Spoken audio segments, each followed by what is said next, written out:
नमस्कार, आज है 13 मार्च, दिन सोमवार। वक्त हो गया जी बिजनेस की बहुत ही खास पेशकश इंडिया 360 का। मैं हूं दीपक डोभाल। करेंगे दिन भर की तमाम अहम खबरों का 360 डिग्री एनालिसिस। लेकिन सबसे पहले वो खबरें जो बनी हैं आज की हेडलाइंस। फरवरी में खुदरा महंगाई के मोर्चे पर मामूली राहत। सीपीआई दर 6.44% रही। कोर महंगाई दर बिना बदलाव के 6.1% पर स्थिर। कारोबारी हफ्ते के पहले दिन बाजार हुआ धड़ाम। सेंसेक्स और बैंक निफ्टी 900 अंक टूटे तो निफ्टी में 250 से ज्यादा अंकों की गिरावट।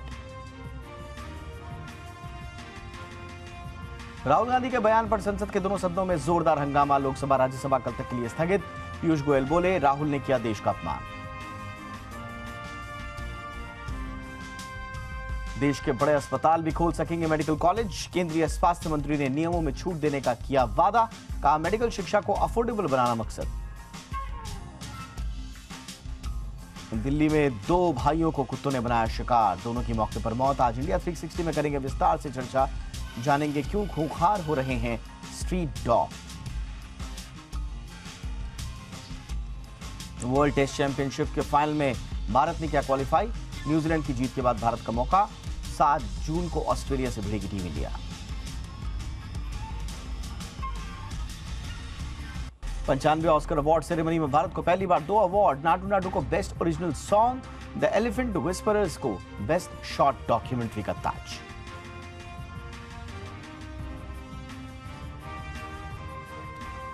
हेडलाइन के बाद अब देखते हैं सुबह से लेकर शाम तक खबरों का फ्लो किस तरह का था टॉप न्यूज में। संसद के बजट सत्र के दूसरे चरण की आज शुरुआत होते ही सदन में हंगामा शुरू हो गया। लोकसभा और राज्यसभा में राहुल गांधी के बयान पर बीजेपी ने कांग्रेस को घेरने की कोशिश की।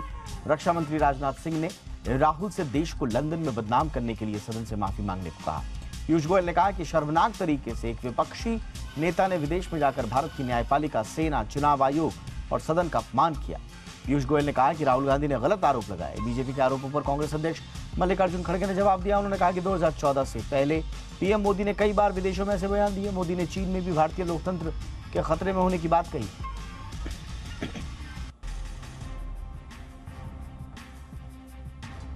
सुप्रीम कोर्ट ने सेम सेक्स मैरिज मामले को 5 जजों की संवैधानिक बेंच को भेज दिया है। समलैंगिक शादी को कानूनी मान्यता देने की मांग करने वाली याचिकाओं पर अब 18 अप्रैल को सुनवाई होगी।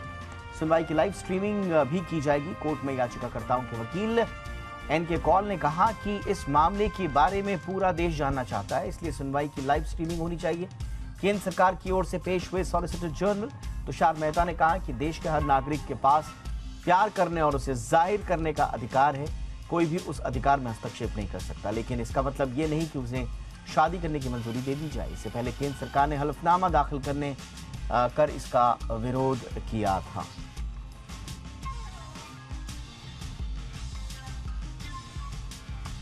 पूर्व सैनिकों की बकाया पेंशन का भुगतान 4 किश्तों में करने के रक्षा मंत्रालय के नोटिफिकेशन पर सुप्रीम कोर्ट ने सख्त टिप्पणी की है। सुप्रीम कोर्ट ने कहा कि रक्षा मंत्रालय कानून अपने हाथ में नहीं ले सकता है। कोर्ट ने रक्षा सचिव को आदेश दिया कि वो 20 जनवरी को जारी नोटिफिकेशन तत्काल वापस लें। सुप्रीम कोर्ट ने 9 जनवरी को 1 रैंक 1 पेंशन का कुल बकाया चुकाने के लिए केंद्र को 15 मार्च तक का समय दिया था, लेकिन 20 जनवरी को मंत्रालय ने एक विज्ञप्ति जारी कर दी कि बकाया का भुगतान 4 किश्तों में किया जाएगा। इस मामले को लेकर भारतीय पूर्व सैनिक आंदोलन ने एक याचिका लगाई जिसमें रक्षा मंत्रालय के नोटिफिकेशन को रद्द करने की मांग की गई थी।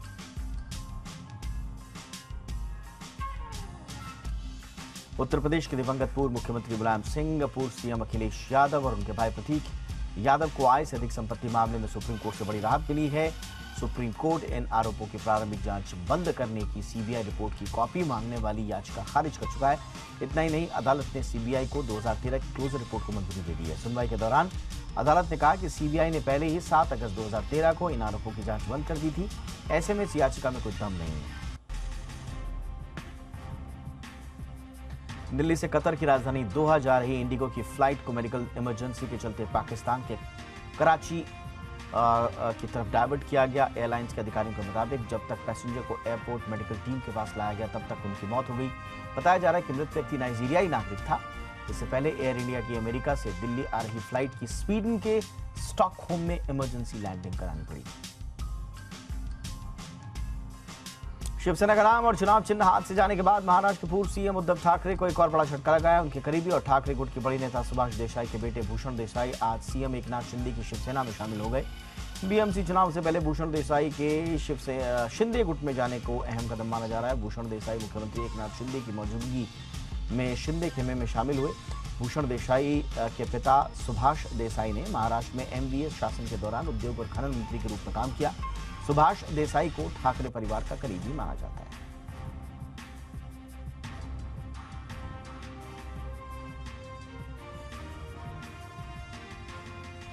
और आइए शुरू करते हैं आज की कवर स्टोरीज।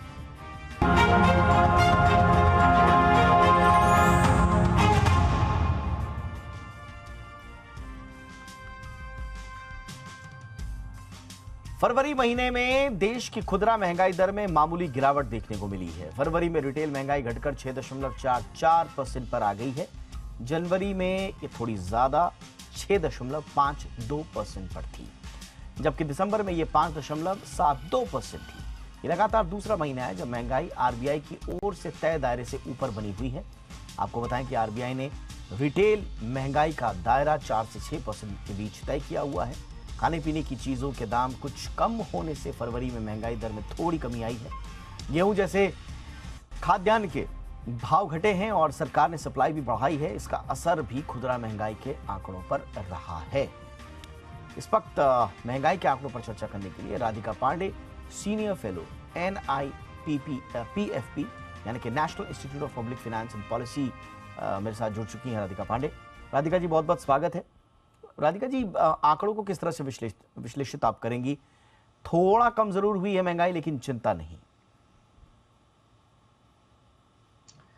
जी, जैसे आपने कहा थोड़ा राधिका जी, आपके कनेक्शन में थोड़ा प्रॉब्लम आ रहा है। मैं अपनी टीम से बोलूंगा कि वो उसे ठीक करने की कोशिश करें। तो एक बार फिर थोड़ा सा महंगाई की चिंताएं जो हैं वो आरबीआई के दायरे के ऊपर बनी हुई हैं, 6% के ऊपर। तो क्या जो लगातार ट्रैजेक्टरी एक तरह से जैसा हमने कहा जो घट रही है, क्या उससे थोड़ा सा चिंता मुक्त हुआ जाए, या फिर जो 6 से ऊपर बनी हुई है महंगाई उसको लेकर अभी कुछ और किए जाने की जरूरत है? राधिका जी मेरे साथ एक बार फिर जुड़ चुकी है। जी राधिका जी। जी, इसके लिए जरूरी है कि हमको एक तो कोर इन्फ्लेशन को देखना है, क्योंकि जब हम पूरा सीपीआई इन्फ्लेशन की बात करते हैं तो उसमें एक जो बहुत बड़ा कंपोनेंट है वो फूड इन्फ्लेशन का है, जिसमें हमको थोड़ी सी गिरावट दिखी है इस बारी। जो 5.9% आया है फूड इन्फ्लेशन, जो पिछले महीने जनवरी में 6% था। पर जो चिंताजनक बात है कि जो व्हीट इन्फ्लेशन है, जो सीरियल्स इन्फ्लेशन है, वो अभी भी 16% रेट है उसका। तो वो एक चिंताजनक बात है। हालांकि फूड कॉर्पोरेशन ऑफ इंडिया ने ओपन मार्केट में काफी व्हीट का ऑफलोडिंग किया है, तो आने वाले मार्च में हम देखेंगे कि सीरियल इन्फ्लेशन में थोड़ी और कमी आने की उम्मीद है। तो वो तो एक पॉजिटिव थिंग हो गई। लेकिन जो कोर इन्फ्लेशन है, जो कोर इन्फ्लेशन अगर हम फूड इन्फ्लेशन और फ्यूल इन्फ्लेशन को हटा दे, जो कोर इन्फ्लेशन है वो अभी भी 6% से ऊपर बना हुआ है, जो चिंताजनक बात है। और अगर हम आरबीआई की जितनी भी हम कमेंट्रीज देखते हैं, जो मॉनेटरी पॉलिसी कमेटी की उनकी स्टेटमेंट्स आती हैं, उनमें भी यही बात की गई है कि कोर इन्फ्लेशन की जो स्टिकीनेस एक बनी हुई है, जो 6% से ऊपर है, उसको तोड़ने की जरूरत है। तो उसे देख के लगता है कि अभी भी रिजर्व बैंक ऑफ इंडिया आने वाली अपनी मीटिंग में 25 बेसिस पॉइंट्स और रेट में बढ़ोतरी कर सकती है। तो ये जो 6% से ऊपर जो महंगाई बनी हुई है, इसका ओवरऑल आप असेसमेंट ग्रोथ पर कैसे देखती हैं? ग्रोथ पर इसका इम्पैक्ट क्या रहेगा, क्योंकि ग्रोथ पर हमारी चिंताएं अलग बनी हुई हैं। जी जी, अभी अगर हम इस समय देखें तो इन्फ्लेशन का अभी ग्रोथ पे कोई खासा इम्पैक्ट नहीं पड़ा है। अगर हम देखें कि 250 basis points reserve bank of India ने रेपो रेट बढ़ा दिया है, लेकिन अगर हम जैसे क्रेडिट की बात करें, बैंकों के द्वारा जो क्रेडिट दिया जा रहा है वो अभी भी काफी स्ट्रॉन्ग बना हुआ है। अभी भी डबल डिजिट ग्रोथ है क्रेडिट में। 15.5% की ग्रोथ है अगर हम लेटेस्ट डेटा देखें जो रिजर्व बैंक ऑफ इंडिया का शुक्रवार को आया है। पर्सनल लोन्स अभी भी स्ट्रॉन्ग है। तो डिमांड साइड से अभी कोई ऐसी हमें इम्पैक्ट या एडवर्स इम्पैक्ट ग्रोथ पे नहीं पड़ा है।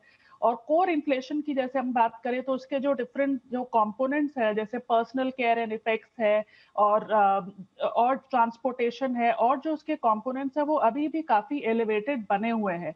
तो इसलिए जो आरबीआई का प्राइम मैंडेट है वो इन्फ्लेशन है और साथ साथ ग्रोथ है।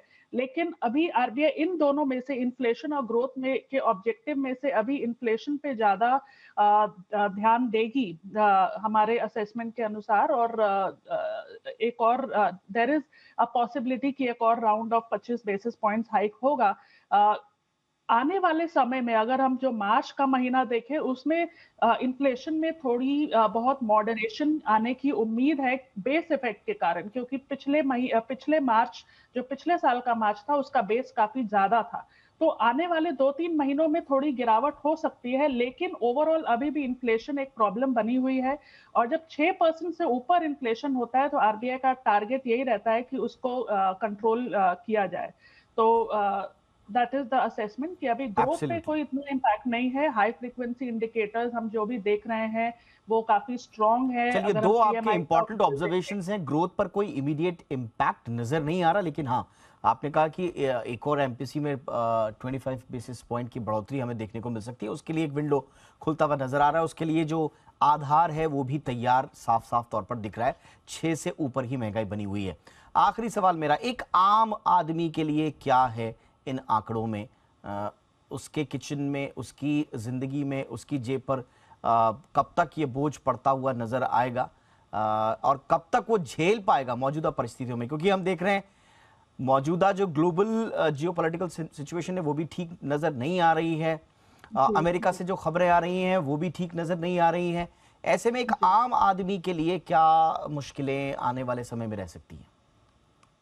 जी, 2 पॉइंट्स है। पहला तो आम आदमी के लिए अगर हम देखें जो इन्फ्लेशन के जो नंबर्स आए हैं, अगर आप रूरल इन्फ्लेशन और अर्बन इन्फ्लेशन देखें तो रूरल इन्फ्लेशन जो है वो अर्बन इन्फ्लेशन से ज्यादा है।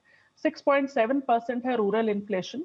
और रूरल इन्फ्लेशन हाई इसलिए है क्योंकि रूरल इन्फ्लेशन में जो फूड का कंपोनेंट है, जो खाद्यान्नों का वेट है, वो ज्यादा है। तो इसका इम्पैक्ट ये है कि जब तक सीरियल्स इन्फ्लेशन जब तक कम नहीं होता है तो रूरल इन्फ्लेशन रूरल लोगों पे या जैसे कॉमन इंसान पे एक वो बर्डन बना रहेगा। तो कुछ हद तक तो ये जो एफसीआई फूड का जो ओपन मार्केट ऑपरेशन में ऑफलोडिंग कर रही है, ये एक पॉजिटिव स्टेप है। लेकिन आने वाले महीनों में एल नीनो का क्या प्रभाव होता है, एग्रीकल्चरल प्रोडक्शन पे कितना इम्पैक्ट पड़ता है, उसका एक बहुत बड़ा एक कैस्केडिंग इफेक्ट होगा आने वाले महीनों के फूड इन्फ्लेशन पे। तो आने वाले महीनों में एक चैलेंजिंग स्थिति बनी हुई है, डोमेस्टिकली भी और इंटरनेशनली भी। डोमेस्टिकली एल नीनो और उसके जो प्रभाव के कारण मॉनसून में थोड़ी अगर डेफिशिएंसी आती है तो एग्री प्रोडक्शन कम होता है और फूड इन्फ्लेशन एलिवेटेड रहने की संभावना है। और दूसरी ओर, जैसे आपने कहा, जियोपॉलिटिकल अनसर्टेनिटी ऐसी है कि यूएस फेडरल रिजर्व, कल हम देखेंगे यूएस सीपीआई नंबर आएगा और आने वाले समय में एक पॉसिबिलिटी बनी हुई है कि यूएस के जो सेंट्रल बैंक है वो भी अपने इंटरेस्ट रेट्स को बढ़ाएंगे और ज्यादा बढ़ाएंगे, क्योंकि उनका जो लेबर मार्केट है वो अभी भी स्ट्रांग है। तो उसका भी एक इम्पैक्ट हमें यहाँ देखने को मिलेगा हमारी मार्केट, थोड़ा सा डॉलर क्रूड में हमें कूल ऑफ देखने को मिला। क्रूड ऑयल जो है वो लगभग 80 से नीचे गया है। तो थोड़ा यहाँ पर देख रहे हैं आप जी, यहाँ पे थोड़ा देख रहे हैं जी, यहाँ पे थोड़ा सा डिक्लाइन है। पर अगेन आने वाले समय में कैसी जियोपॉलिटिकल सिचुएशन बनती है, रशिया का कैसा रुख रहता है, सप्लाई साइड कॉन्स्ट्रेंट्स अगर उनकी तरफ से होते हैं तो थोड़ा सा एक प्रॉब्लम हो सकती है। तो अभी जो हमें एक इनकरेजिंग थिंग दिख रही है, ये हमेशा ऐसी रहेगी, ये सस्टेन रहेगी जरूरी नहीं है, क्योंकि सप्लाई साइड यानी कि हो सकते हैं। एब्सोल्युटली राधिका जी, बिल्कुल सही आपने कहा। थोड़ा सा जो क्रूड प्राइसेस हैं वो देखने पड़ेंगे कि ये इमीडिएट डिप है या सस्टेन करेगा ये डिप, क्योंकि अनसर्टेनिटीज बहुत ज़्यादा हैं। तो जितना डिप है उतना वो हाई भी कब बना ले ये कुछ कहा नहीं जा सकता। बहरहाल बहुत बहुत शुक्रिया राधिका जी, आपने महंगाई के आंकड़ों का विश्लेषण दिया। Thank you so much. आइए आज की हमारी दूसरी कवर स्टोरी, जो कि बड़ी महत्वपूर्ण विषय पर है। इंसान के सबसे अच्छे दोस्त पर इन दिनों उसके सबसे बड़े दुश्मन होने का तमगा लगा है। दुश्मन सिर्फ उसका ही नहीं बल्कि उसके बच्चों का, उसके परिवार का और पूरी सोसाइटी का। कुत्ते और इंसान की दोस्ती की मिसाल हजारों सालों पुरानी है। हर दौर में, हर सभ्यता में ये दोस्ती गहरी होती रही है। ये रिश्ता इतना डीप है कि आस्थावानों की धार्मिक मान्यताओं में भी इसका गहरा जिक्र है। लेकिन ये रिश्ता इन दिनों सवालों के घेरे में है। समाज बंटा हुआ है, एक तरफ डॉग हेटर्स हैं, दूसरी तरफ डॉग लवर्स हैं। कुत्तों के अटैक की खबरें इस बीच दिनों दिन बढ़ती जा रही हैं। हैदराबाद के बाद अब दिल्ली में कुत्तों के झुंड ने 2 मासूमों को अपना शिकार बना लिया। दोनों ही मासूमों की दर्दनाक मौत हो गई। जानकारी के मुताबिक 2 अलग अलग जगहों पर यह घटनाएं सामने आई। कुत्तों के शिकार एक बच्चे का नाम आनंद था जिसकी उम्र 7 साल थी, तो वहीं दूसरे मासूम का नाम आदित्य था जिसकी उम्र महज 5 साल थी। दोनों भाई थे। घटना के बाद से पूरे इलाके में खौफ का माहौल है।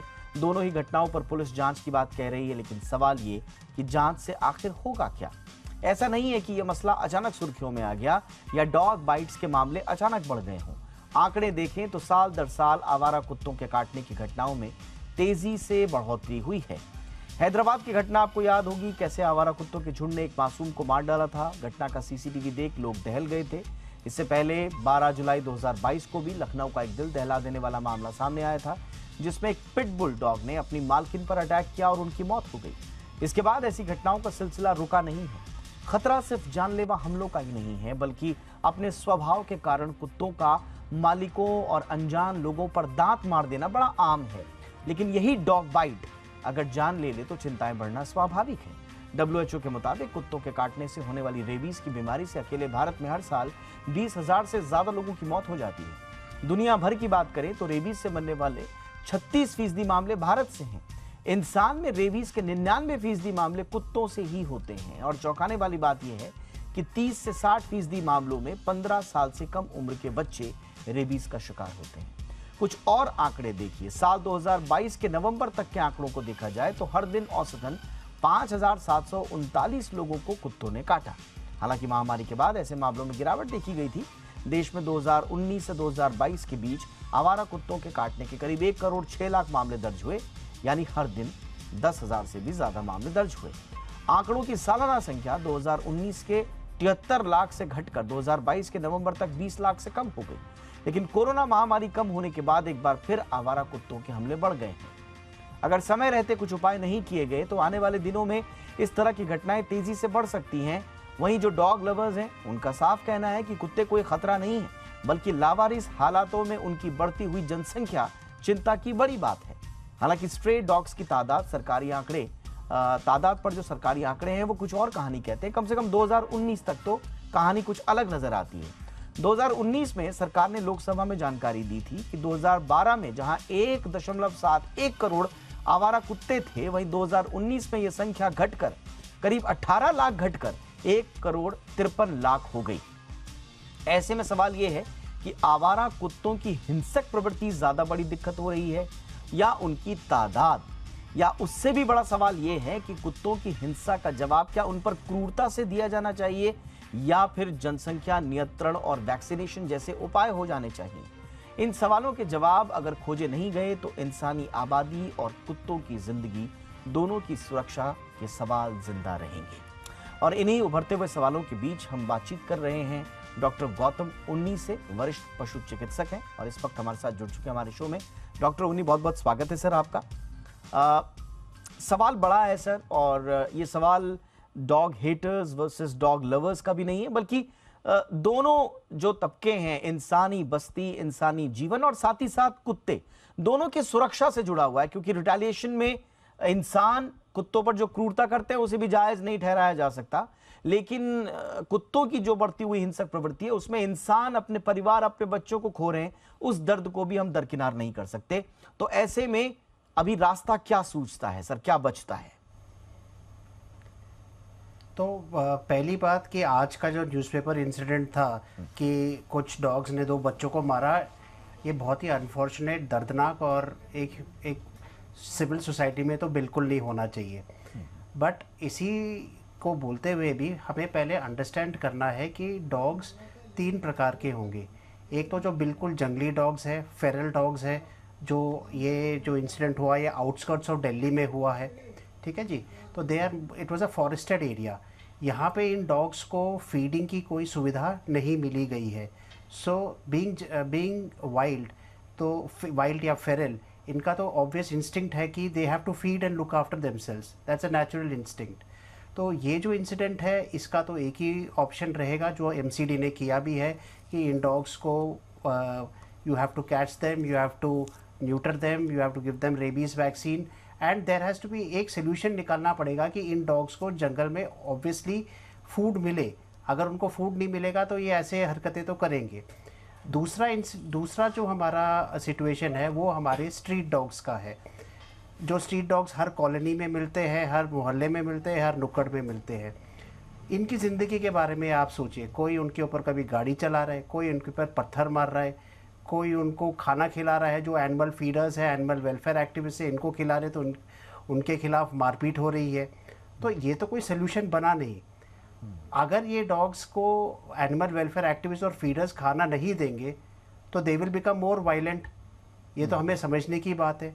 सुप्रीम कोर्ट और animal welfare board of India के गाइडलाइंस के अनुसार also Jallikattu judgment by justice Radhakrishnan clearly कहता है कि animals have the same fundamental rights that human beings have.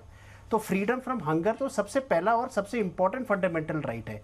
तो इन डॉग्स को भी हक है कि इनको खाना दिया जाए, और अगर AWBI के गाइडलाइंस फॉलो किया जाए और हर कॉलोनी में एक डेजिग्नेटेड जगह है जहाँ इन डॉग्स को खाना मिले, दे विल नॉट बी वायलेंट। साथ ही साथ अगर बाकी सोसाइटी इनके ऊपर क्रूरल्टी ना करे, बच्चों के ऊपर गाड़ी ना चलाए, डॉग्स को पत्थर ना मारे, then slowly the situation will improve in some time. ये जो कॉन्फ्लिक्ट आ चुका है वो ये है कि ऑल डॉग्स आर वाइल्ड, ऐसा तो नहीं है। Most of the animals which come to our clinic bought by the animal welfare activist and animal feeders, वो तो अपने गोदी में उठा के ला रहे हैं, उनको तो कोई काट नहीं रहा। तो लॉजिकल सिचुएशन ये है कि when a person is extremely afraid and inflicts violence on street dogs, then they bite. The third situation is जो आपने बोला, एक पिटबुल ने अपने ओनर को मार दिया और बहुत बुरी तरह से घायल किया। देर उधर एक रिस्पॉन्सिबिलिटी ओनर की भी आती है।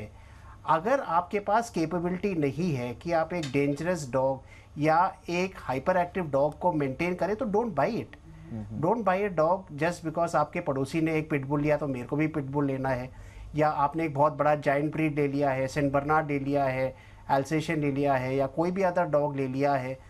आपने तो डॉग तो ले लिया, लेकिन आपने ये नहीं सोचा उसको एक्सरसाइज कहाँ से मिलेगी, उसकी खुराक कैसे पूरी करेंगे। आप डॉग को घुमा नहीं पाते, उसके अंदर जो फ्रस्ट्रेशन बढ़ता है, जो लेवल्स डॉक्टर उन्हीं that was just for a reference. मेरे ख्याल से यहाँ पर जो हमारे पेट डॉग्स हैं, उनसे बड़ा मसला अब आज की डेट में जो स्ट्रे डॉग्स हैं उनका हो गया है। और वहां पर आपने जो कहा कि अगर उनको खाना नहीं दिया गया तो वो थोड़ा सा एग्रेसिव रहेंगे, लेकिन सवाल सर इतना ब्लैक एंड व्हाइट नहीं है। जो सोसाइटी है, जो जिन लोगों से बातचीत हुई है, अगर वो स्ट्रे डॉग्स की मौजूदगी में वो या उनके बच्चे असुरक्षित महसूस कर रहे हैं, मतलब आप सबको ये नहीं बता सकते हो कि don't worry, they are okay, they are fine. अगर वो उनके मन में असुरक्षा का भाव है अपने लिए, अपने परिवार के लिए, अपने बच्चों के लिए, तो क्या उनकी असुरक्षा क्या आप उसे खारिज कर सकते हैं सर कि बच्चों की डॉग्स को क्योंकि प्रॉपर्ली फीड किया गया है इसलिए don't worry, they will not bite? आपकी असुरक्षा का भाव बिल्कुल नाजायज है। तो नहीं, बिल्कुल नहीं। I understand not everybody can love dogs, not everybody can be without being scared of dogs. बच्चे भी है, वो डरेंगे, it is obvious. बट कहीं ना कहीं तो एक शुरुआत होगी कि एनिमल्स के अगेंस्ट क्रूअल्टी ना हो। Absolutely. छोटे पपीज है, उनको मारा जाता है, उनके ऊपर गाड़ी चलाई जाती है, अदरवाइज इनको ये वायलेंट इंस्टिंक्ट आएगा कहाँ से?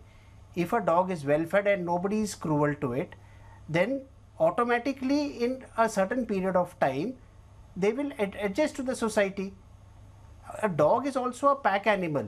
A dog एक अकेला इंडिविजुअल एनिमल नहीं है। आपने बोला, बिल्कुल सही बोला कि ये फ्रॉम टाइम इमोरियल ये हमेशा एनिमल्स, डॉग्स ह्यूमन बींग्स के साथ रहे हैं एज द बेस्ट सपोर्टर। अब एक टाइम आ गया है कि हमने ब्लैक एंड व्हाइट में कर दिया है कि एक आदमी फॉर है और एक आदमी अगेंस्ट है। फॉर वाला tries to look after the dogs. अच्छा, वहां पे डॉक्टर उन्नी एक इशू ये आता है जो फीड वाला है। हालांकि उस पर हाई कोर्ट्स की कई टिप्पणी आई हैं और उनके जजमेंट्स और कानून हम सबके सामने हैं, लेकिन जो उसमें एक मॉरल प्रश्न आता है वो ये आता है कि आप एक डॉग लवर हैं, जो सोसाइटी के लोगों का सवाल है, आप एक डॉग लवर हैं, आपने कुछ स्ट्रे डॉग्स को खाना दिया, अगले दिन आप काम पर चले गए, आप कहीं दूसरी जगह चले गए, या आपने 2-3 दिन फीड किया, तीसरे दिन आप नहीं आ पाए, आप रिस्पॉन्सिबिलिटी नहीं ले पाए। अब वहां पर वो स्ट्रे डॉग्स क्योंकि इकट्ठा हुए हैं, उनको तो एक आदत लग गई है, उनके वो इंस्टिंक्ट में है कि वो वहां पर आकर अब खाने की अपेक्षा करेंगे, और वहां पर जो आने जाने वाले लोग हैं वो उनसे अपेक्षा करते हैं कि वो उन्हें खाना दें, और इस क्रम में कई बार वो एग्रेसिव हो जाते हैं। तो यहां पर वो सवाल उठाते हैं कि आप इन्हें खाना क्यों दे रहे हैं, क्यों नहीं उन्हें अपनी नेचुरल खाने की खोज की प्रवृत्ति को उजागर होने देते। तो ये एक आर्गुमेंट दिया जाता है सर, इस पर क्या कहेंगे? जी, नेचुरल खाना आज के तारीख में डॉग को कहां से मिलेगा? A dog will not go for hunting. A dog is now practically a domesticated animal. It is no longer a wild animal. अब जहाँ वो खुद ही खोज पे जाता है, then that is what happened in today's incident, today's sad incident, tragic incident. वो अपने जंगल में था, वो hunting कर रहा था. अब that is the worst thing which can happen. If the same time if somebody had stepped up to feed those dogs, maybe this accident could have been avoided. All right. But there has to be a solution. All right. So, और solution की जब आप बात कर रहे हैं, आप देखिए सर एक सॉल्यूशन कहा जाता है, जो आपने शुरुआत में भी कहा कि स्टेरिलाइज किया जाए, उनको न्यूट्रल किया जाए और उनको वैक्सीनेट किया जाए। क्या किस रूप में किया जाए, कैसे किया जाए, ये कभी कभी एक मैमथ टास्क भी लगता है। कौन इसकी रिस्पॉन्सिबिलिटी लेगा? लोकल म्यूनिसिपालिटी लेगी तो उसके अपने man power crunches, rules, regulations, financial crunches, yes. तो कैसे होगा सर ये? तो मेन इशू ये है सर कि this has to start at the grass root level. ये ग्रास रूट लेवल पे नहीं शुरू होगा, हर कॉलोनी, हर RWA के साथ नहीं शुरू होगा। We can not expect the government to do everything. A government can do a major part, but the society in general has to step in.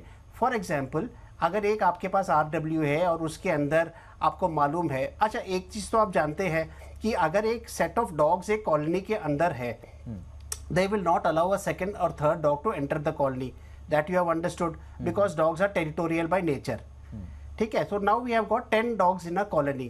Now those dogs are going to live for a period of say 10 to 12 years. So उतने period में वो किसी और नए dog को अंदर आने नहीं देगा।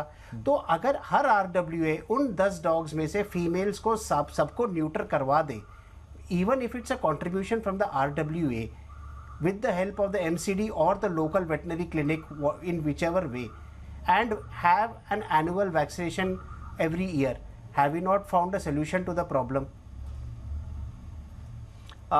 Yes sir, but that seems एक पॉसिबल सॉल्यूशन, और इस पे बातचीत होती भी रही है। लेकिन फिर यहाँ पे भी एक केस और आता है सर, बड़ा इंटरेस्टिंग केस है। फिर कुछ लोग ये कह जाते हैं कि आप उनको न्यूट्रल करने वाले कौन है, उनके अपने राइट्स हैं, उनको नहीं किया जाना चाहिए। हालांकि ये बहुत जनरल सवाल नहीं है, लेकिन सवाल ये भी है। No, definitely वो एक moral and ethical situation है, but is it not better than the dog dying on the street being beaten up to pulp? Absolutely sir. उससे तो अच्छा ये लेस क्रूएल्टी है कि हमने कम से कम एक बहुत ही एक इमोरल एक्टिविटी को रोका है, जहाँ पे डॉग्स को मारा जाएगा, पीटा जाएगा, and maybe they are poisoned on a regular basis. All right sir. Cars are being driven over them. All right sir. तो यानी कि अगर नटशेल में बात करें तो आपसे चर्चा करने के बाद कुछ सॉल्यूशन समझ में आते हैं। नंबर 1 कि शायद उनका एग्रेशन कोई इतनी बड़ी समस्या नहीं, बल्कि उनकी पॉपुलेशन हो सकता है एक बड़ी समस्या हो। I'm sorry, अगर उनकी पॉपुलेशन को कंट्रोल किया जाए, उनको स्टेरिलाइज किया जाए, उनको वैक्सीनेट किया जाए, उनको न्यूट्रलाइज किया जाए, न्यूट्रल किया जाए, माफ कीजिएगा, न्यूट्रल किया जाए, तो शायद एक पॉसिबल सॉल्यूशन निकले। नंबर 2, भूखा ना point I would like to tell you. Yes sir. Sir एक और चीज मैं समरी दे दूं एक जो आपसे बातचीत का, उसके बाद अगर आप कुछ ऐड ऑन करना चाहें। दूसरा सॉल्यूशन आपने दिया कि जो भी स्ट्रे डॉग्स हैं उनको भूखा ना रखा जाए किसी भी तरीके से, चाहे रिस्पॉन्सिबिलिटी जिस भी रूप में ली जाए, सरकार ले, म्यूनिसिपैलिटी ले, RWA या इंडिविजुअल्स ले, उनको खाना प्रॉपर्ली दिया जाए, क्योंकि हाईकोर्ट के मुताबिक भी उनको खाना खाने का अधिकार है, और उनको अपना खाना खाने का अधिकार है। ये एक मॉरल प्रश्न भी और कानूनी रूप से भी इसको सपोर्ट किया गया है। तीसरा कोई पॉइंट अगर आप जोड़ना चाहें sir. Just one important point, dogs multiply by geometric proportion. यानी अगर एक फीमेल है वो शायद अगर 8 बच्चे देती है, 7 महीने के अंदर वो फीमेल्स जो बच्चियां हैं उनमें से मानो 4 बच्चियां हैं, तो 4 females will again multiply if all of them assuming they survive, वो नहीं सर्वाइव करते बेचारे। अगर 2 डॉग्स भी है और उन्होंने भी 4 पपीज दे दिए, सो इन 7 months from 1 female you are down to about 10 dogs more or 20 dogs more. So until all the males also and all the males and females are neutered, इसमें कभी कोई solution आने ही नहीं वाला है because of the nature of reproduction of animals. All right sir, तो जो neutral करने को लेकर जो मॉरल और एथिकल जो प्रश्न उठाते हैं उसका भी जवाब आपने दिया। बहुत बहुत शुक्रिया सर। मुझे लगता है कि काफ़ी छोटी ही हमारी संक्षिप्त में हमारी चर्चा रही, लेकिन काफ़ी बड़े ब्रॉडर पर्सपेक्टिव को हमने छूने की कोशिश की, और हम उम्मीद करते हैं कि इंसान की सुरक्षा और जो एक जानवर के जो उसके अपने अधिकार हैं और सोसाइटी में उसके अब रहने के, हम लोगों के बीच में रहने के जो उसके अधिकार हैं, इन दोनों के बीच में सह अस्तित्व का एक इकोसिस्टम बने आने वाले समय में, यही उम्मीद हम करते हैं। बहुत बहुत शुक्रिया डॉक्टर गौतम मुन्नी, आपने हमारे लिए वक्त निकाला। देश के हेल्थ सिस्टम से जुड़ी अब एक बहुत ही इंपॉर्टेंट खबर। देश में अब बड़े अस्पताल भी अपने मेडिकल कॉलेज खोल पाएंगे। इसके लिए केंद्र सरकार ने देश के बड़े अस्पतालों से कुछ नियम में छूट देने का वादा किया है। इस मुद्दे पर देश के कई बड़े अस्पतालों के साथ केंद्रीय स्वास्थ्य मंत्री मनसुख मंडाविया ने बैठक की। इसमें देश भर के करीब 62 बड़े अस्पतालों ने हिस्सा लिया। इस बैठक में अस्पतालों में मेडिकल कॉलेज खोलने को लेकर भी चर्चा हुई। साथ ही एमबीबीएस की सीटों को बढ़ाने की बात भी कही। सरकार का कहना है कि देश में मेडिकल शिक्षा अफोर्डेबल बनाने के मकसद से ये कदम उठाए जा रहे हैं।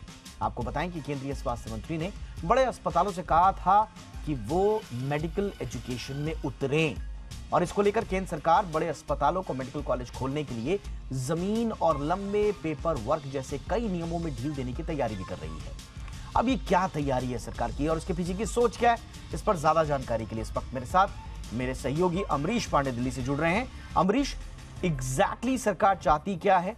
अफोर्डेबल मेडिकल एजुकेशन, क्या साथ ही साथ इसमें जो डॉक्टर्स की कमी, मेडिकल स्टाफ की कमी, क्या इन मुद्दों को भी समाहित किया जा रहा है इस सोच के पीछे? जी बिल्कुल सही कहा आपने कि जिस तरह से हमारा देश में जनसंख्या बढ़ रही है, डिमांड हमारी बढ़ रही है, ऐसे में मेडिकल इंफ्रास्ट्रक्चर हमारा काफी लैगिंग है। अगर हम बाहर के देशों से तुलना करते हैं तो हमारे यहाँ प्रति व्यक्ति जो डॉक्टरों की संख्या है वो बहुत कम है, और सरकार इसी अंतर को पाटना चाहती है। सरकार ने एक स्टेप अपने तरफ से उठाया था जहाँ पे हर जिले में एक मेडिकल कॉलेज हो। इस तरह की सोच के साथ कई सारे स्टेट्स में मेडिकल कॉलेज खोले गए हैं। अब सरकार ये चाहती कि जितने भी बड़े ऐसे ग्रुप जिनके पास अस्पतालों की एक बड़ी चेन है वो खुद आए मेडिकल एजुकेशन के सेक्टर में और वो अपने मेडिकल कॉलेज खोले, ताकि जो डॉक्टरों की कमी है उसको कम समय में पूरा किया जा सके। इसके साथ साथ वो बच्चे जो मेडिकल की पढ़ाई के लिए बाहर जाते हैं, जो ज्यादा पैसा भी खर्च करते हैं और वापस आने के बाद उनको तरह तरह के टेस्ट देकर अपने आप को साबित करना पड़ता है कि वो वहां पे उन्होंने जो पढ़ाई की वो भारत में प्रैक्टिस लायक है कि नहीं है। इन सारे झंझटों से जो आम लोग हैं उनको सरकार मुक्ति देना चाहती है। इसलिए उन्होंने आह्वान किया है प्राइवेट सेक्टर को, क्योंकि वो आपके पास चूंकि बड़े अस्पताल हैं, एक पूरा इंफ्रास्ट्रक्चर तैयार है, आपके पास R&D का एक पूरा इंफ्रास्ट्रक्चर है, तो अगर ऐसे में आपका खुद का अगर मेडिकल कॉलेज होता है उससे आपको भी बेनिफिट है और जो बच्चे हैं उनको भी बेनिफिट है। इसलिए सरकार ने ये कहा है कि अगर इसके रास्ते में कोई ऐसी दिक्कत आती है जो अप्रूवल के लेवल पे होती है तो उसको सरकार अपने तरफ से जल्द से जल्द खत्म करेगी। ये बैठक पिछले हफ्ते हुई थी जिसमें कि देश के तमाम बड़े अस्पताल जिसमें कि Medanta, Max, Metro, Kokilaben, Jaslok, Breach Candy, Apollo, तमाम बड़े अस्पताल शामिल थे। और मंत्री ने साफ कहा है कि आपको अगर अप्रूवल लेवल पर कोई दिक्कत आती है तो उसको कम करने के लिए जल्द से जल्द इस प्रस्ताव को पारित किया जाएगा। कुल 62 अस्पताल इस बैठक में शामिल हुए थे और अभी तक जो जानकारी हमको मिली है उसके अंदर 12 अस्पतालों ने मेडिकल कॉलेज खोलने की अपनी इच्छा भी जाहिर कर दी है। जल्द ही इस पर फैसला भी आएगा। अच्छा अमरीश, मैं सोच रहा था जब आपने ये रिपोर्ट फाइल की और अचानक से एक यक्ष प्रश्न मन में आया कि वाकई में अब तक बड़े अस्पतालों ने मेडिकल अस्पताल खोले क्यों नहीं? उनकी भी जो दिक्कतें हैं इंफ्रास्ट्रक्चर को लेकर, स्टाफ को लेकर, शायद वो तमाम दिक्कतें इससे दूर हो सकती है, उनका कारोबार बढ़ेगा, या वो जिस भी सोच के साथ अस्पताल जिन उन्होंने खोला है, तो वो उस सोच को आगे बढ़ाने में मदद ही मिलेगी। लेकिन अब तक बड़े अस्पताल क्यों मेडिकल कॉलेज नहीं खोलते थे, ये प्रश्न क्या आपको समझ में आया?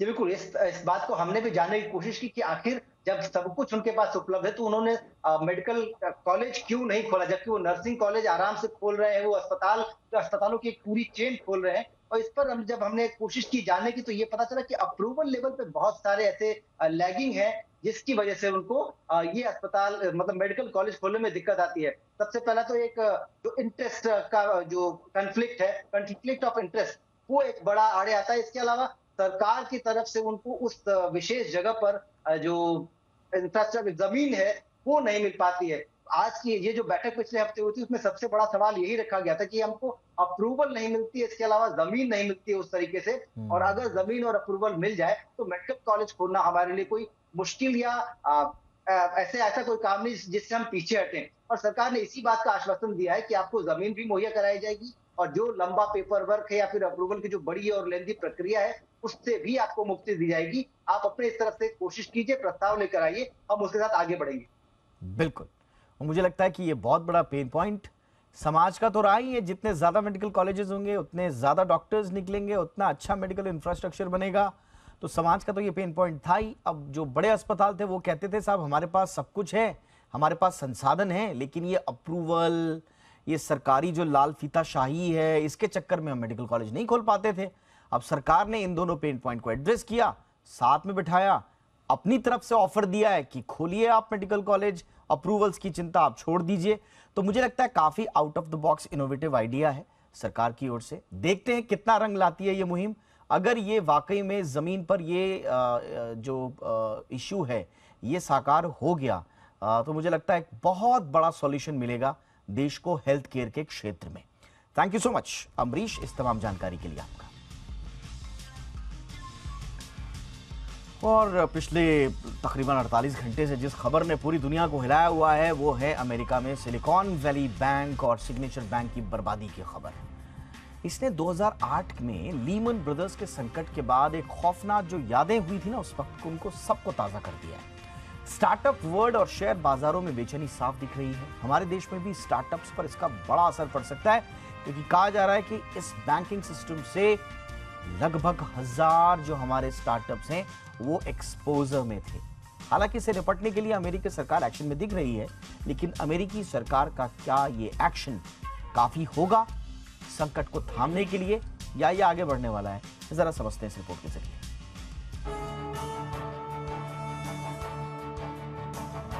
सबके मन में यही सवाल है कि आखिर सिलिकॉन वैली बैंक डूबा कैसे। तो चलिए हम सिलसिलेवार ये कहानी आपको सुना देते हैं। दरअसल कोरोना के बाद सिलिकॉन वैली बैंक में डिपॉजिट बहुत ज्यादा बढ़ गए थे। इसका अंदाजा इसी बात से लगा सकते हैं कि 2020 के जो डिपॉजिट $60 अरब था, वो 2022 में बढ़कर $170 अरब का हो गया। बैंक ने भी बहुत सेफ फैसला लेते हुए डिपॉजिट को यूएस बॉन्ड, कॉर्पोरेट बॉन्ड और मॉर्गेज बेस्ड सिक्योरिटीज में निवेश किया। मगर ये फैसला ही मौजूदा दौर में गलत साबित हो गया। महंगाई से निपटने के लिए अमेरिकी फेडरल रिजर्व लगातार ब्याज दरें बढ़ाता गया। इससे बॉन्ड की यील्ड बढ़ी और वैल्यू गिर गई। दूसरी तरफ यूएस में ब्याज दरें बढ़ाने से टेक और आईटी कंपनियों को भी लिक्विडिटी की दिक्कतें बढ़ने लगी। कुछ बड़ी कंपनियों ने बड़ी तादाद में बैंक से पैसे निकालने शुरू किए। लिक्विडिटी के इस दबाव से निपटने के लिए बैंक ने $21 अरब के बॉन्ड डिस्काउंट में बेचे, मगर इसमें बैंक को $2.25 अरब का घाटा हो गया। इस $1 अरब 80 करोड़ के घाटे की भरपाई के लिए बैंक ने $2.25 अरब के शेयर बेचने का फैसला किया। मगर इस बीच बैंक को लिक्विडिटी की दिक्कत हुई और उसे भारी घाटा हुआ। ये खबर बाजार में फैल गई। घाटे और लिक्विडिटी की किल्लत की खबरों से ग्राहकों में हड़कंप मच गया। वेंचर कैपिटल कंपनियों की सलाह पर स्टार्टअप्स ने बैंक से पैसे निकालने शुरू कर दिए। मगर एक दिन यानी 9 मार्च को, गुरुवार के दिन, ग्राहकों ने $42 अरब निकाले। उसी दिन बैंक का शेयर 60% टूट गया। इसके अगले ही दिन अमेरिकी सरकारी एजेंसी ने बैंक को टेक ओवर कर लिया। हालांकि अमेरिकी सरकार ने सभी डिपॉजिटर्स को भरोसा दिया है कि उनके पैसे सुरक्षित हैं, पैसे निकालने में उन्हें कोई दिक्कत नहीं होगी। यही नहीं, एसवीबी के लिए खरीदार की तलाश भी शुरू हो गई है। इस बीच बैंक के ब्रिटेन सब्सिडरी को एचएसबीसी ने महज £1 यानी 99 रुपए में खरीद लिया है। हमारे लिए भी इसे लेकर कुछ चिंता है। देश के करीब 1000 स्टार्टअप्स का एसवीबी में एक्सपोजर है। हालांकि 2011 के बाद इसने भारत में कोई बड़ा निवेश नहीं किया है, मगर ACCEL, सिक्वोया, सॉफ्ट बैंक से फंडिंग वाले कई स्टार्टअप्स का एसवीबी में डिपॉजिट है। एसवीबी ने सीधे सीधे करीब 21 भारतीय स्टार्टअप में निवेश किया हुआ है। हमारी सरकार भी इस संकट से निपटने के लिए एक्शन मोड में है।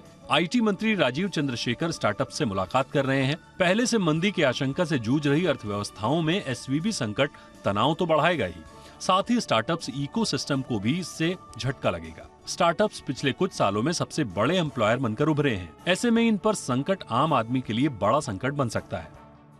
ब्यूरो रिपोर्ट, जी मीडिया। और इस वक्त कमोडिटी बाजार से इस वक्त बड़ी खबर आ रही है। एमसीएक्स पर सोने में करीब 1300 रुपए की तेजी दर्ज की जा रही है और एमसीएक्स पर सोना इस वक्त 57,500 के आसपास नजर आ रहा है। चांदी में भी करीब 3600 रुपए की तेजी दिख रही है। एमसीएक्स पर चांदी 66,500 के पार नजर आ रही है। क्या है सोने और चांदी में तेजी की वजह? रुक करते हैं हमारे कमोडिटी एडिटर मृत्युंजय कुमार झा का। मृत्युंजय, बताइए ये तेजी क्या कहती है? देखिए दीपक, इस वक्त पूरे ग्लोबल मार्केट में कोहराम मचा हुआ है और अभी जैसे आपने जो रिपोर्ट दिखाई उसमें आप देखिए कि जिस तरह से सिलिकॉन वैली का मामला सामने आया है उसके बाद पूरी दुनिया में जबरदस्त उठापटक का माहौल बना हुआ है। और अभी के हालात ये हैं कि यूएस में जो बैंकिंग के शेयर हैं वो पूरी तरह से धड़ाम हो चुके हैं। कई बैंकिंग शेयरों में कारोबार को रोक दिया गया है और इन सब जो उठापटक इस वक्त चल रहा है इसका सबसे बड़ा फायदा किसी को मिल रहा है तो वो है बुलियन का मार्केट। और आज बुलियन में इस वक्त बहुत बड़ी तेजी है। $50 की तेजी अंतर्राष्ट्रीय बाजार में गोल्ड में है, जबरदस्त तेजी है। 6% से ज्यादा एक झटके में चांदी के दाम बढ़ गए हैं। 1300 रुपए गोल्ड का भाव बढ़ चुका है और 3500 रुपए की तेजी इस वक्त चांदी में दिख रही है जब मैं आपसे बात कर रहा हूँ। इसके पीछे सबसे बड़ी वजह यह है कि जब भी दुनिया के आर्थिक हालात या राजनीतिक हालात खराब होते हैं तो सुरक्षित निवेश के तौर पर बुलियन की डिमांड बढ़ जाती है और अभी भी ऐसा ही हो रहा है क्योंकि मार्केट को ये लग रहा है कि ये बैंकिंग का संकट गहरा सकता है और बैंकिंग संकट गहराने का मतलब ये है कि आर्थिक हालात को लेकर चिंता बढ़ना, और जब ये चिंता बढ़ेगी तो सेफ हेवन बाइंग जिसे कहते हैं वो गोल्ड में और दिखेगी और उसी का फायदा इस वक्त सोने चांदी की कीमतों को मिल रहा है क्योंकि बाजार को ये लगने लगा है, क्योंकि सिलिकॉन वैली का जो पूरा मामला सामने आया है बैंक का, उसमें ये कहा जा रहा है कि बढ़ती ब्याज दरें एक बड़ी वजह है। तो लिहाजा अब मार्केट को ये लगने लगा है कि शायद फेड ने जो पहले चेतावनी दी थी कि आगे दरें और तेजी से बढ़ सकती हैं, शायद फेड अपना रुख अब यहाँ नरम कर ले ब्याज दरों को लेकर। इसका इम्पैक्ट ये हुआ कि डॉलर काफी कमजोर हुआ, तो डॉलर का कमजोर होना, फेड का रुख नरम होने का संकेत मिलना, ये सारे फैक्टर इस वक्त बुलियन मार्केट के लिए बहुत पॉजिटिव है। एक्सपर्ट का ये मानना है कि लेकिन मार्केट में जिस रफ्तार से तेजी आई है शायद किसी भी वक्त एक बड़ा करेक्शन भी आ सकता है। बहुत सावधानी की जरूरत है। जो ट्रेडर हैं इस वक्त वो अगर मार्केट से फिलहाल दूर रहे तो बेहतर है। लॉन्ग टर्म का नजरिया निश्चित तौर पर पॉजिटिव है, लेकिन शॉर्ट टर्म में मार्केट में भारी उठापटक के संकेत मिल रहे हैं। जी, यानी कि तेजी चांदी और सोने में इस वक्त जबरदस्त, लेकिन तेजी लंबे वक्त तक बनी रहेगी ऐसा अभी कहा नहीं जा सकता। बहुत बहुत शुक्रिया मृत्युंजय इस तमाम जानकारी के लिए आपका। यस बैंक में 3 साल का लॉक इन पीरियड खत्म होने पर शेयर पर कैसा होगा इम्पैक्ट, पूरी खबर समझते हैं नूपुर से।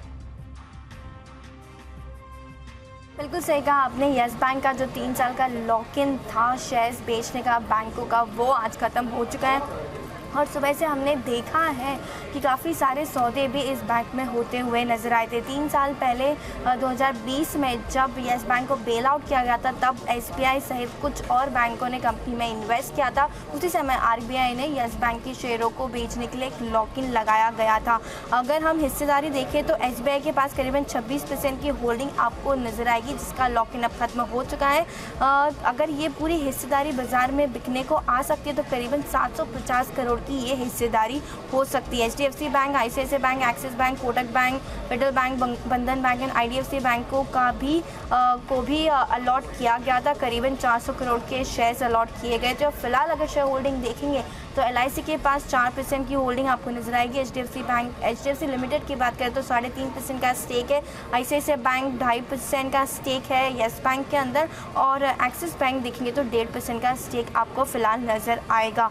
इसके अलावा भी अगर देखें तो यही है कि एसबीआई का जो हिस्सा है 26% का वो इन बैंक्स ने जब बेल आउट किया था यस बैंक को तो 10 रुपए के भाव पे इसे खरीदा था, जिसका लॉक इन जो आरबीआई ने लगाया था वो आज ख़त्म हो चुका है, जिसके चलते आज यस बैंक में कई ज़्यादा सौदे भी सुबह हमने देखे थे मार्केट के दौरान। तो जो लॉक इन था, जो बेल आउट के समय आरबीआई ने लगाया था, वो अब ख़त्म हो चुका है। तो आज यस बैंक काफ़ी फोकस में था और आने वाले कुछ समय में अगर ये सेलिंग प्रेशर आता है तो दबाव स्टॉक पे बना हुआ रहेगा।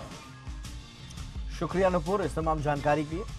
कारोबारी हफ्ते के पहले दिन बाजार भारी बिकवाली का शिकार हुआ। सेंसेक्स में करीब 900 अंकों की बड़ी गिरावट दर्ज हुई। सेंसेक्स 58,237 के लेवल पर बंद हुआ। निफ्टी 258 अंक टूटकर 17,154 के स्तर पर बंद हुआ। वहीं बैंक निफ्टी 900 से ज्यादा अंक टूटा। कुशल गुप्ता पूरे दिन का एक्शन बताएंगे। जी, तो हमने देखा कि आज बाजारों में जिस तरह की गिरावट आती हुई दिखी, उसका क्लियर कट इंडिकेशंस विदेशी ही रही। इनफैक्ट आप देखिए तो पिछले हफ्ते जो आखिरी 2 दिन थे, 2 सेशंस थे, वहां पर भी आपको भारी गिरावट का ही एक्सपीरियंस होता हुआ दिखा, क्योंकि एसवीबी यानी कि जो सिलिकॉन वैली बैंक है उस पर कहीं ना कहीं जो चिंता बनती हुई दिख रही है। और साथ ही वीकेंड के दौरान जो खबर आती हुई दिखी कि सिग्नेचर बैंक भी कोलैप्स कर गया है और उसको सपोर्ट दिया है यूएस सरकार ने। जिस तरह से उन्होंने डिपॉजिटर्स को लेकर आश्वासन दिया, वो कहीं ना कहीं इनिशियली जो हमारे आज के बाजारों में ट्रेडिंग सेशन बनता हुआ दिखा था, वहां पर थोड़ी पॉजिटिविटी आती हुई नजर आई थी फर्स्ट आवर में। पर उसके बाद बाजारों में गिरावट रही और इस वजह से डाउ फ्यूचर्स पर भी आपको क्लियर कट दबाव देखने को मिला, जिसका इम्पैक्ट कहीं ना कहीं आज काफ़ी सारे स्टॉक्स पर आते हुए नजर आ रहे थे। जहां तक अगर आप निफ्टी में गिरने वाले शेयरों को देखेंगे तो इंडसइंड बैंक यहाँ पर खराब ब्रोकरेज रिपोर्ट्स और साथ ही जो टेनियर है इनके लीड का, वहां पर आरबीआई की तरफ से जो मंजूरी मिलती हुई दिखी थी शॉर्टर टेनियर की, उस वजह से 7.5% तक की गिरावट रही थी। टाटा मोटर्स, एसबीआई समेत एमएनएम में भी 3-3.5% तक का कट आता हुआ दिखा। गेनर्स में टेक महिंद्रा आप देखिए, जो नए एमडी एंड सीईओ की नियुक्ति हुई मोहित जोशी की, वो कहीं ना कहीं काफ़ी पॉजिटिव रहा पूरे के पूरे बाजार के लिए। और कहीं ना कहीं आप टेक महिंद्रा को देखें तो यहाँ पर खराब बाजार में भी यहाँ पर अच्छे गेंस आते हुए दिखे। अपोलो हॉस्पिटल्स भी थोड़ी सी निशान में भी बंद होते हुए दिख रहे थे, पर लार्जली जो पिक्चर रही वो नेगेटिव साइड पर ही देखने को मिल रही थी। ब्लॉक डील फोकस में थे तो उसमें महिंद्रा सीआई और सोना बीएलडब्ल्यू पर आपको दबाव आता हुआ नजर आया था। और साथ साथ आप देखिए तो टॉप लूजर्स में Sequent Scientific, Kalyan Jewellers, Equitas Small Finance Bank जैसे स्टॉक शामिल थे। टॉप गेनर्स के हिसाब से देखेंगे तो Shipping Corporation of India top gainer निकल कर आया, करीबन 5% की तेजी रही थी। टीसीएनएस क्लोथिंग भी अच्छे खासे फोकस में था। बट लार्जली जो ब्रॉडर मार्केट और साथ ही फ्रंट लाइन इंडेक्सेस की पिक्चर्स थी वो गिरावट का ही इशारा कर रही है। अब देखना होगा कि कल किस तरह से ग्लोबल बाजार रिएक्ट करते हैं आज शाम, और उसका रिएक्शन हमारे यहाँ पर कल कैसा बनता है। तो जिस तरह से अभी मूड माहौल बना हुआ है वो तो गिरावट का अंदेशा देख रहा है, बट यूएस मार्केट जब खुलते हैं तो वहाँ पर किस तरह का मूड माहौल बनता है ये देखना काफ़ी इंटरेस्टिंग होगा। और आइए अब जरा यूएस मार्केट की ओर भी रुख कर लेते हैं, वहाँ पर किस तरह का एक्शन दिखाई दे रहा है। सबकी नज़रें आज यूएस मार्केट पर भी थी, लेकिन आप देखिए इस वक्त अच्छी तेज़ी के साथ यूएस मार्केट कारोबार करते हुए नज़र आ रहे हैं। 32,076 के स्तर पर डाउ जोन्स नज़र आ रहा है 156 अंकों की तेज़ी के साथ। नैस्डैक आप देखेंगे तो 108 अंकों की तेज़ी के साथ 11,246 के आसपास। और S&P में भी आप तेज़ी देख रहे होंगे 3,890 के स्तर पर फिलहाल S&P कारोबार करता हुआ नज़र आ रहा है।